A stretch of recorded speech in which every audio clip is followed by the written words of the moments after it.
Lời đầu tiên, Toàn Tiến xin kính chào toàn thể quý khách đã đồng hành cùng dịch vụ của chúng tôi trong suốt thời gian qua.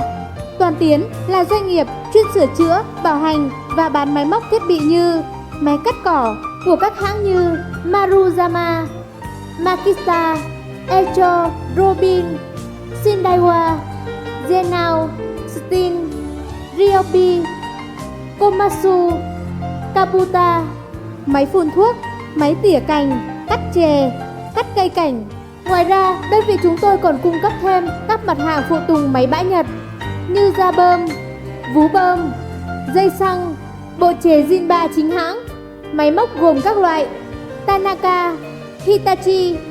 Hàng hóa luôn được chúng tôi công bố giá với nguồn gốc xuất xứ rõ ràng.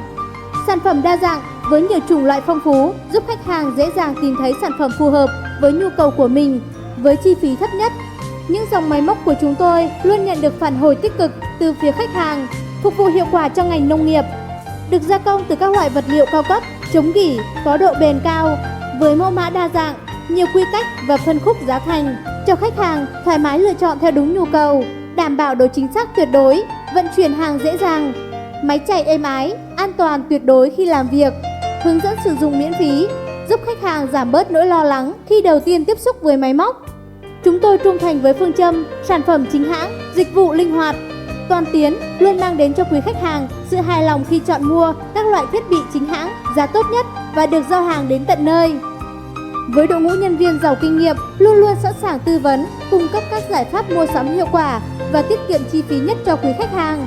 Đội ngũ nhân viên kỹ thuật trẻ được đào tạo chuyên môn, nghiệp vụ, tận tụy, phong cách phục vụ chuyên nghiệp sẽ làm quý khách hàng hài lòng. Phục vụ nhiệt tình, chế độ bảo hành dài hạn, giá thành luôn cạnh tranh nhất tại khu vực. Đội ngũ thợ tâm huyết hướng đến lợi ích dài hạn và bền vững nhất cho khách hàng. Mọi thông tin chi tiết vui lòng liên hệ để được tư vấn, giải đáp cũng như báo giá từng sản phẩm. Địa chỉ: xã Ia Hlot, huyện Chư Sê, tỉnh Gia Lai. Hotline 0839 487 444. Một lần nữa, chúng tôi xin cảm ơn quý khách hàng đã luôn lựa chọn hợp tác lâu dài cùng chúng tôi trên con đường kinh doanh.